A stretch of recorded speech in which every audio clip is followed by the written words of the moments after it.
Very good morning to all of you. Well, इससे पिछले video में मैंने आप लोगों को मैग्नेटिक फ्लक्स के बारे में जिक्र किया था। साथ साथ मैंने आपको इलेक्ट्रोमैग्नेटिक इंडक्शन का डेफिनेशन भी बताया था। और फिर मैंने आपको इंड्यूस करंट की डायरेक्शन निकालने के लिए दो रूल बताए थे, जिसमें से मैंने आपको एक रूल एक्सप्लेन कर दिया था, that was Fleming right hand rule. हालांकि फ्लेमिंग राइट हैंड रूल हम लोग यूज करेंगे, एक दो दिन में हमारे सामने आएगा बाद में। फिलहाल आज हमें जरूरत पड़ रही है लेंज लॉ की। दूसरा रूल लेंज लॉ। भैया लेंज लॉ की अगर हम बात करें तो लेंज लॉ की बात 2 मिनट बात कर रहे हैं। आप मुझे बताओ, आपने इतना सब कुछ पढ़ा, इलेक्ट्रोमैग्नेटिक इंडक्शन का डेफिनेशन पढ़ा, तो वहां पर आपने पढ़ा whenever there is a relative motion between a coil and a magnet then an induced EMF or induced current is produced inside the coil, this phenomena is called electromagnetic induction. पढ़ा हमने। तो आप मुझे बता सकते हो electromagnetic sorry induced EMF या induced current पैदा होने का मेन रीजन क्या था?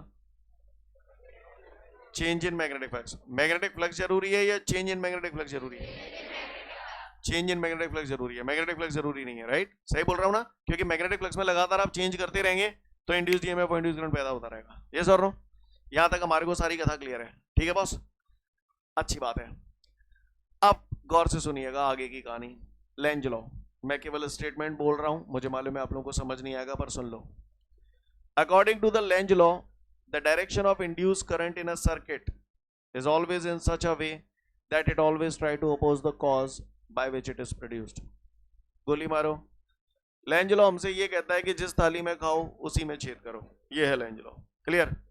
आज हमें लेंज लॉ समझना है, ध्यान से समझना है, क्योंकि लेंज लॉ अगर आपको समझ में आ गया तो बहुत सारी क्वेश्चन जो मैं पीछे छोड़ के आया हूँ वो सारे आपके टकाटक क्लियर हो जाएंगे। ठीक है, तो ध्यान से सुनिएगा सब लोग। इससे पहले कि मैं लेंज लॉ समझाऊं, मैं आप सभी से ये उम्मीद करता हूं कि आप लोग ये जानते हैं कि अगर दो सेम पोल हैं, ये नॉर्थ है ये नॉर्थ है, तो इनके बीच में रिपल्सिव फोर्स लगता है, और अगर साउथ साउथ हुए तो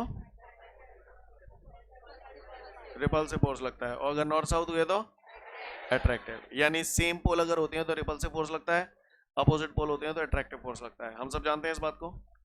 मेरी दूसरी बात, हम लोग ये जानते हैं कि जैसे ये मैग्नेट है, ये north pole south pole, magnetic lines of force है, बाहर नॉर्थ टू साउथ, अंदर साउथ टू नॉर्थ। यस और नो? ये भी जानते हैं हम लोग, सभी लोग जानते हैं, इस बात से वाकिफ है। अगर ये सब बातें हमारी क्लियर हैं तो अब हम चलते हैं लेंज लॉ की तरफ। लेंज लॉ हमसे क्या कहता है? तो लेंज लॉ हमसे ये कहता है कि भैया किसी भी सर्किट में इंड्यूस करंट की डायरेक्शन कुछ इस प्रकार होती है कि वो उसी रीजन का अपोज करती है जिसके कारण वो पैदा हुई है।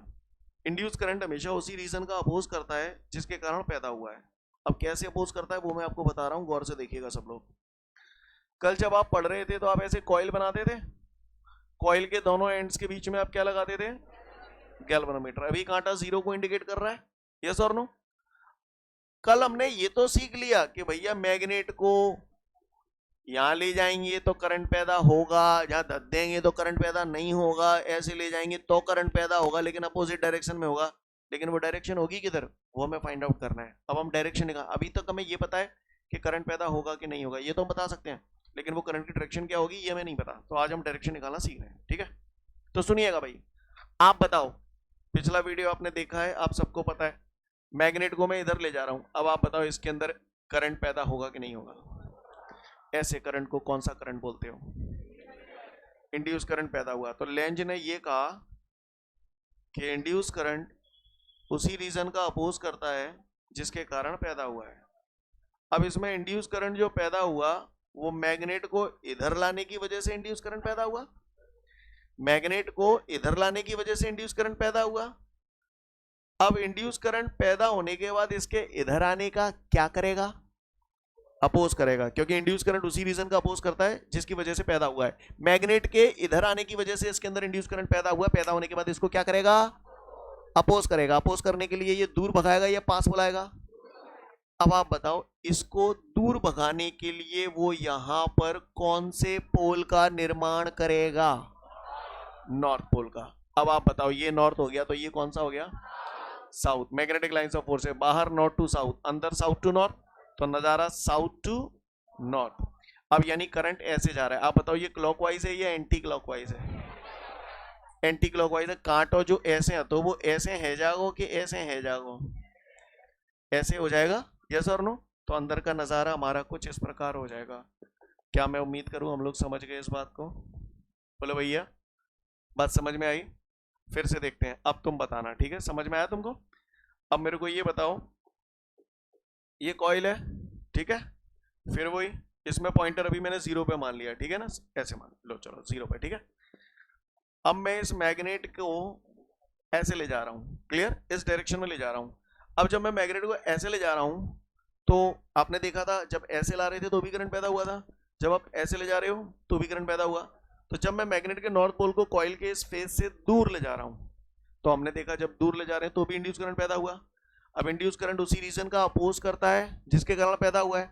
मैग्नेट के दूर जाने की वजह से इंड्यूस करंट पैदा हुआ, पैदा होने के बाद इसको क्या करेगा? पास बुलाएगा। अपोज कैसे होगा? दूर जाने की वजह से इंड्यूस करंट पैदा हुआ। भैया इंड्यूस करंट उस रीजन का अपोज करता है जिसकी वजह से पैदा हुआ है। काय की वजह से पैदा हुआ था? यहाँ पर मैग्नेट को दूर ले गए थे, यस और नो? दूर ले जाने की वजह से इंड्यूस करंट पैदा हुआ, पैदा होने के बाद इसको क्या करेगा? पास बुलाएगा। तो पास बुलाने के लिए यहाँ पर कौन सा पोल बनाएगा? अब ये साउथ हो गया तो ये मैग्नेटिक लाइन से बाहर, नॉर्थ टू साउथ, अंदर साउथ टू नॉर्थ। तो नजारा ऐसा हो जाएगा, ज्यादा कुछ नहीं। इन शॉर्ट अगर बोलूँ तो यहाँ पर मैग्नेटिक, यहाँ पर जो इंड्यूस करंट की डायरेक्शन होती है वो हमेशा साउथ टू नॉर्थ होती है। तो बताओ, साउथ टू नॉर्थ। यहाँ पे भी देखो आप, साउथ टू नॉर्थ आ रही है, नहीं है मेरे पास में? तो ये क्लॉकवाइज है, एंटी क्लॉकवाइज है? क्लॉकवाइज है। तो बताओ कांटा कैसा हो जाएगा? तो यू मीन टू से it would be like this. Got it everyone? सबको सीन क्लियर है? जो मैंने यहाँ पर किया, बात समझ में आई?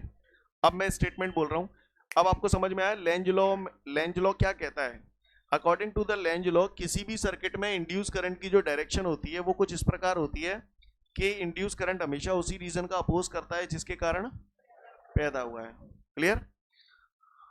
According to the Lenz law, the direction of induce current in a circuit is always in such a way that it always try to oppose the cause by which it is produced. Clear? According to the Lenz law, the direction of induced current in a circuit is always in such a way that it always try to oppose the cause by which it is produced. अब आप बताओगे, ठीक है? ये दो example मैंने बता दिया, अब आप बताना, ठीक है? कुछ भी कर सकते हैं अपन, जैसे मैंने ये कॉइल मान ली, ठीक है जी? ये पॉइंटर है 0 पे, अभी मैंने मैग्नेट का ये साउथ ले लिया, ये नॉर्थ ले लिया। अब आप बताओ, मैं साउथ पोल को इधर ले जा रहा हूँ, आप बताओ यहाँ कौन सा बनेगा? है यहाँ साउथ बनेगा या नॉर्थ बनेगा? भाई साहब पहले ही बोल रहा हूँ, रट्टा लगाओगे तो आपकी वाट लगेगी, है ना? कौन सा बनेगा? क्योंकि मैग्नेट को इधर लाने की वजह से इंड्यूस करंट पैदा हुआ, और इंड्यूस करंट उसी रीजन का अपोज करता है जिसके कारण पैदा हुआ है। तो मैग्नेट को इधर लाने की वजह से इंड्यूस करंट पैदा हुआ, पैदा होने के बाद इसको क्या करेगा? दूर भगाएगा। दूर भगाने के लिए यहाँ कौन सा पोल बनाएगा? और अगर ये साउथ हो गया तो ये, आप बताओ इंड्यूस करंट कैसे बनाऊं? क्लॉकवाइज बनाऊं या एंटी क्लॉकवाइज बनाऊं? क्लॉकवाइज। साउथ टू नॉर्थ जाएगा लाइक दिस, बोला भैया? तो कांटा कैसे हो जाएगा? ऐसे। बात समझ में आई सभी को? अब फिर से बताओ, चलो लो, ये लो, ये मैंने ये बनाया, ये साउथ है, ये नॉर्थ। अब मैं इसे ऐसे ले जा रहा हूं, तो दूर ले जाने की वजह से इंड्यूस करंट पैदा हुआ, दूर ले जाने की वजह से इंड्यूस करंट पैदा हुआ, पैदा होने के बाद इसको क्या करेगा? पास बुलाएगा। पास बुलाएगा तो कौन सा पोल बनाएगा? ये नॉर्थ है तो ये, अब बताओ कैसे जाएगा? ऐसे जाएगा, साउथ टू नॉर्थ, ऐसे। सीन क्लियर है सभी को? कोई दिक्कत? तो अगर किसी ने पूछ लिया लेंज लॉ क्या होता है, तो according to the Lenz law, the direction of induced current in a circuit is always in such a way that it always try to oppose the cause by which it is produced. बहुत पूछता है, fill in the blanks में आता है, Lenz law is based on the, तो it is based on the law of conservation of energy. Lenz law जो होता है वो law of conservation of energy पे based होता है। क्यों होता है वो मैं अभी 2 मिनट बाद बता रहा हूँ। फिलहाल इतनी बात समझ में आई? तो सब लोग शांत मन से Lenz law का स्टेटमेंट पढ़ लें, फिर आगे की बात करूंगा। पूछूंगा, ध्यान रखना। तो उम्मीद करता हूं लेंज लॉ का स्टेटमेंट सभी लोग समझ चुके हैं। इसके बाद हमारे सामने अगला क्वेश्चन है, prove that the Lenz law is based on the law of conservation of energy. मिला सभी को? इस बार के लिए अच्छा क्वेश्चन है, ध्यान रखना। तो prove that the Lenz law is based on the law of conservation of energy कैसे है, सुन लो। हेलो, इधर ऑन द बोर्ड सब लोग गौर से सुनेंगे और बहुत ध्यान से सुनेंगे, ठीक है बॉस? तैयार है हम लोग? गौर से सुनिएगा, मैं कुछ नया नहीं बता रहा हूं, सारी बातें वही बता रहा हूं जो मैंने अभी 2 मिनट पहले बताई हैं। तैयार? अब मैं आपको यह बताने जा रहा हूं कि लेंज लॉ जो होता है वो law of conservation of energy पे क्यों बेस्ड है, ठीक है जी? गौर से सुनिएगा। ये मैंने कॉइल बना दी, ये मैंने मैग्नेट बना दिया, ऐसे 2 फिगर बनाए, यहां भी कॉइल है, एक मैग्नेट है, ठीक है? आप बताओ, जब मैं मैग्नेट जब मैं मैग्नेट के नॉर्थ पोल को कॉइल के इस फेस की तरफ, ये कॉइल है, कॉइल के दो फेस हैं, एक फेस ये रहा, एक फेस ये रहा, है ना। Excuse me.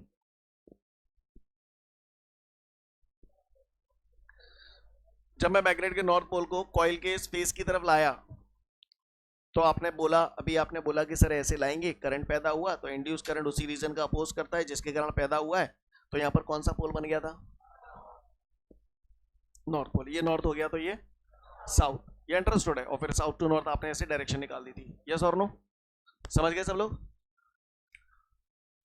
तो लेंज लॉ के अकॉर्डिंगली देखा जाए तो अगर मैग्नेट के नॉर्थ पोल को कॉइल के किसी एक फेस की तरफ लाते हैं, तो according to the Lenz law वो फेस नॉर्थ पोल की तरह बिहेव करने लगता है, जिसकी वजह से कॉइल और मैग्नेट के बीच में एक रिपल्सिव फोर्स लगने लगता है। अब जब रिपल्सिव फोर्स लगेगा तो ये इस मैग्नेट को इधर भगाएगा या इधर भगाएगा? इधर भगाएगा। अच्छा, मैं मैग्नेट को ला तो इधर रहा था, बोला भैया, अब मैं इधर लाया, हल्का सा इंड्यूस करंट पैदा हुआ और इसने नॉर्थ पोल बना दिया। अभी इसे इधर और भगा रहा है इधर, पर मैं चाह रहा हूं इसमें इंड्यूस करंट और पैदा हो, तो मुझे इसे और क्लोज लाना पड़ेगा। और क्लोज लाना पड़ेगा तो मुझे इस रिपल्सिव फोर्स के अगेंस्ट कुछ मैकेनिकल एनर्जी देनी पड़ेगी, कुछ मैकेनिकल वर्क करना पड़ेगा, और यही मैकेनिकल वर्क यहां पर मुझे इंड्यूस करंट के रूप में प्राप्त होगा। और इंड्यूस करंट क्या है? Electrical energy. बोला भैया, तो यहां पर कौन सी एनर्जी कन्वर्ट हो रही है? मैकेनिकल एनर्जी इलेक्ट्रिकल एनर्जी में कन्वर्ट होती है। ओटी वगैरह में बहुत पूछता है, in the phenomena of electromagnetic induction कौन सी एनर्जी में कन्वर्ट होती है? तो बताना है आपको, मैकेनिकल एनर्जी इलेक्ट्रिकल एनर्जी में कन्वर्ट होती है। In the phenomena of electromagnetic induction कौन सी एनर्जी कन्वर्ट होती है? मैकेनिकल एनर्जी इलेक्ट्रिकल एनर्जी में कन्वर्ट होती है। क्लियर है? तो मैं फिर से बोल रहा हूं, जब मैग्नेट के नॉर्थ पोल को कॉइल के किसी फेस की तरफ लाते हो, तो according to the Lenz law वो फेस नॉर्थ पोल की तरह बिहेव करने लगता है, जिसकी वजह से कॉइल और मैग्नेट के बीच में एक रिपल्सिव फोर्स लगने लगता है। तो हमें इस रिपल्सिव फोर्स के अगेंस्ट कुछ मैकेनिकल एनर्जी देनी पड़ती है, और यही मैकेनिकल एनर्जी हमें यहाँ पर इलेक्ट्रिकल एनर्जी के फॉर्म में ऑब्टेन होती है। सीन क्लियर है? दूसरा एग्जांपल, इसी प्रकार जैसे हम मैग्नेट के नॉर्थ पोल को कॉइल के किसी फेस से दूर ले जाते हैं, जब हम इसे दूर ले जाते हैं तो according to the Lenz law वो फेस कौन से पोल की तरह बिहेव करता है? South pole. जिसकी वजह से कॉइल और मैग्नेट के बीच में कैसा फोर्स लगने लगता है? अट्रैक्शन फोर्स लगने लगता है। तो अट्रैक्शन फोर्स लगेगा तो इसको पास बुलाएगा, पर मैं चाहता हूं इसके अंदर इंड्यूस करंट और पैदा हो, तो मुझे इसे थोड़ा सा और दूर ले जाना पड़ेगा। तो मुझे इस अट्रैक्शन फोर्स के अगेंस्ट कुछ मैकेनिकल एनर्जी देनी पड़ेगी, और ये मैकेनिकल एनर्जी क्या करेगी? है ना, मैकेनिकल एनर्जी इलेक्ट्रिकल एनर्जी में कन्वर्ट हो जाएगी। नहीं है मेरे पास? तो आपने इसको भी देखा, इसको भी देखा, दोनों ही फिनोमेना में आपने ये बात नोटिस की कि मैकेनिक यहां पर केवल मैकेनिकल एनर्जी इलेक्ट्रिकल एनर्जी में कन्वर्ट होती है। यस और नो? एनर्जी का कोई लॉस नहीं होता, केवल एनर्जी का कन्वर्जन हो रहा है। इस वजह से हम लोग बोलते हैं Lenz law is based on the law of conservation of energy. Got my point everyone? बात समझ में आ रही है? तो मैं पूरा एक बार बोल रहा हूं, आपको बोल के बता रहा हूं, आपको रट्टा नहीं लगाना, ना आपको याद करने की कोशिश करनी है, आपको पढ़ना है, समझना है, अपनी भाषा में लिखना है। क्लियर? तो आपको ऐसे दो फिगर बना देने हैं और फिर आपको लैंग्वेज लिखनी है। When the north pole of the magnet is taken towards the face of the coil, then according to the Lenz law, that face of the coil is behaves like a north pole, due to which a repulsive force is acting between the coil and the magnet. So we have to do some work, yeah, we have to give mechanical energy, and this mechanical energy is converted into the electrical energy. Clear? And when the north pole is taken away from the face of the coil, then according to the Lenz law, that face of the coil is behaves like a south pole, due to which an attraction force is act between the coil and a magnet. So we have to do some work, yeah, we have to give some mechanical energy, and this mechanical energy is obtained in the form of electrical energy. Thus we can say Lenz law is based on the law of conservation of energy. Got my point everyone?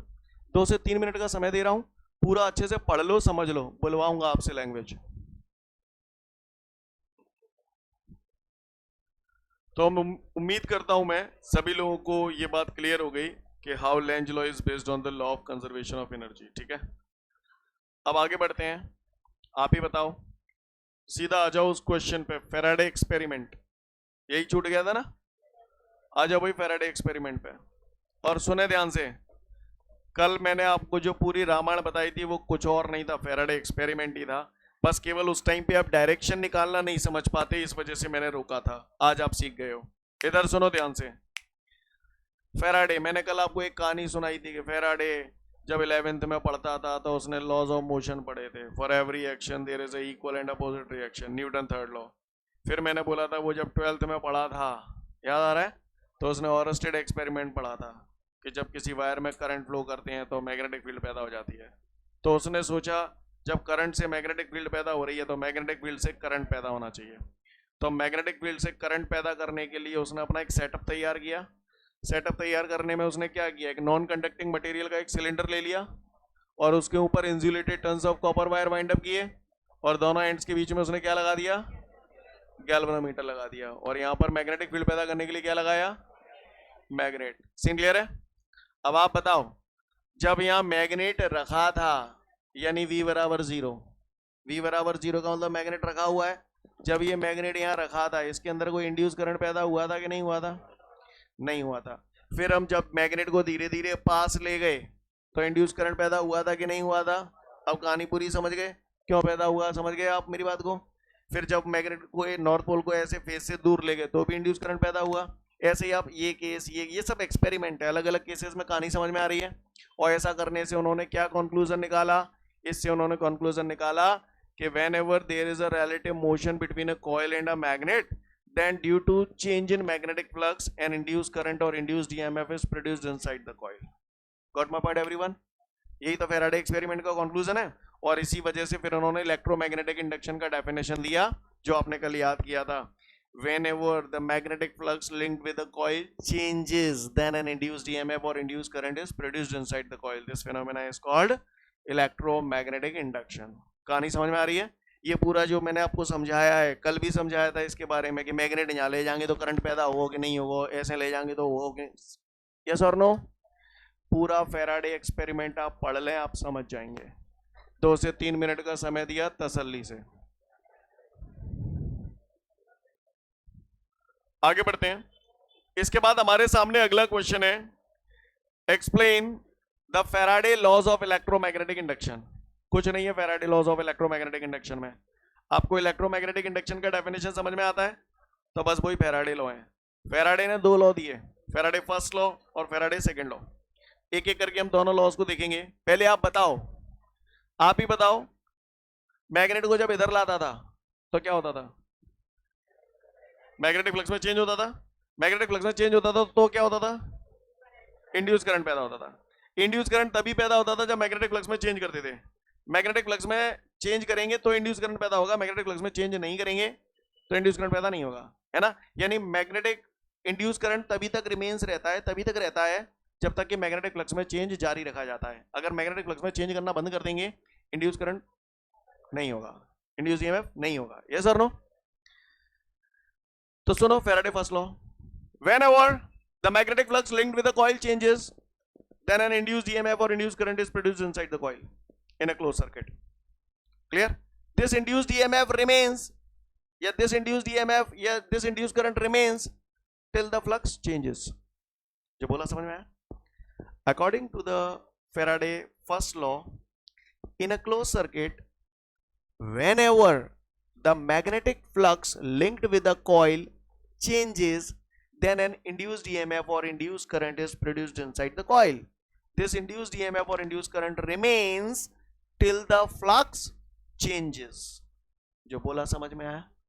ये induced EMF induced current तभी तक रहता है जब तक कि magnetic flux में change किया जाता है। मैग्नेटिक फ्लक्स में चेंज करना बंद कर देंगे, इंड्यूस ईएमएफ इंड्यूस करंट खत्म हो जाएगा। जो बोला बल्ले बड़ा पढ़ लो, हो गया फैराडे फर्स्ट लॉ। ऐसा नहीं लग रहा मैंने केवल इलेक्ट्रोमैग्नेटिक इंडक्शन की डेफिनेशन ही बोल दी? वही है। ये रुको, लग जाती एक और सुन लो तो कहानी खत्म हो जाएगी। Faraday second law, Faraday second law भी सेम टू यू है। देखो कहा है, ऐसा समझने की कोशिश करना। कहा है इंड्यूस्ड ईएमएफ कब पैदा भाव? जब मैग्नेटिक फ्लक्स में चेंज भाव, तभी तो इंड्यूस्ड ईएमएफ पैदा भाव। इंड्यूस्ड ईएमएफ को हम लोग लेटर ई से डिनोट करते हैं। तो बताओ अगर मैग्नेटिक फ्लक्स में चेंज ज्यादा होगा तो इंड्यूस्ड ईएमएफ, तो induced EMF change in magnetic flux के कैसा हुआ? तो ऐसे लिखूं, क्लियर है? बोलो भैया। अच्छा, यानी मैग्नेटिक फ्लक्स में चेंज ज्यादा से ज्यादा होगा तो इंड्यूस्ड ईएमएफ ज्यादा से ज्यादा पैदा होगा। यस और नो? मेरी दूसरी बात बताना, इन दोनों के बीच में रिलेटिव मोशन हो रहा है। मैं मैग्नेटिक फ्लक्स में चेंज ज्यादा से ज्यादा चाह रहा हूं, तो मैं इसे जल्दी जल्दी ऐसे करूं या धीरे धीरे? जल्दी जल्दी ऐसे करूंगा। अब माइंडेड, पहले यहां से यहां तक कुछ टाइम लग रहा है, अगर मैं जल्दी करूंगा तो ये टाइम टाइम कम लगेगा तो इंड्यूस्ड ईएमएफ, टाइम कम हो रहा है इंड्यूस्ड ईएमएफ बढ़ रहा है, डायरेक्टली इनवर्सली, तो ये इनवर्सली प्रोपोर्शनल हो गया टाइम के, बोले भैया। यानी Faraday second law, induced EMF, अच्छा जहां भी टाइम का डिवाइड हो जाता है वहां रेट आ जाता है। According to the second law of electromagnetic induction, the induced EMF in a coil या induced EMF in a circuit is directly proportional to the rate of change of magnetic flux। नहीं यही बात समझ clear है? According to the Faraday second law of electromagnetic induction, the induced EMF in a coil या induced EMF in a circuit is directly proportional to the rate of change of magnetic flux। Clear? E proportional to d phi upon dt। बात समझ में आ रही है सभी को? Proportional हटाते तो कांस्टेंट आता है, तो E is equal to minus d phi upon d t. Negative sign जो है वो यहाँ पर अपोजिट डायरेक्शन को रिप्रेजेंट करता है। अब अपोजिट डायरेक्शन को कैसे रिप्रेजेंट करता है उसके लिए थोड़ा सा पेशेंस रखिए, मैं आपको जवाब दूंगा, ठीक है ना। फिलहाल इतनी बात समझ में आई सभी को? कॉइल के अंदर अगर n नंबर ऑफ टर्न हो तो इसी फॉर्मूले को मैं ऐसे लिख देता हूँ, E बराबर minus n d phi upon d t. Clear? अब इस फॉर्मूले को मैं 20 तरीके से तोड़ सकता हूँ। आप बताओ डी फाई क्या है? Change in magnetic flux. अगर इनिशियल मैग्नेटिक फ्लक्स φ1 है, फाइनल मैग्नेटिक फ्लक्स φ2 है, तो चेंज इन मैग्नेटिक फ्लक्स कैसे होगा? तो इस फॉर्मूले को मैं ऐसे भी तोड़ सकता हूं, E बराबर माइनस डी फाई की जगह मैंने लिख दिया φ2 माइनस φ1, और dt टाइम है तो t नहीं है बस। तो ये सब अलग अलग पैटर्न है इसके, आपको यहां तक पता होना चाहिए। सीन क्लियर है? फैराडे फर्स्ट लॉ और सेकंड लॉ दोनों अच्छे से पढ़ के आइएगा नेक्स्ट टर्न पे। अगले वीडियो में फिर मिलेंगे। जय हिंद।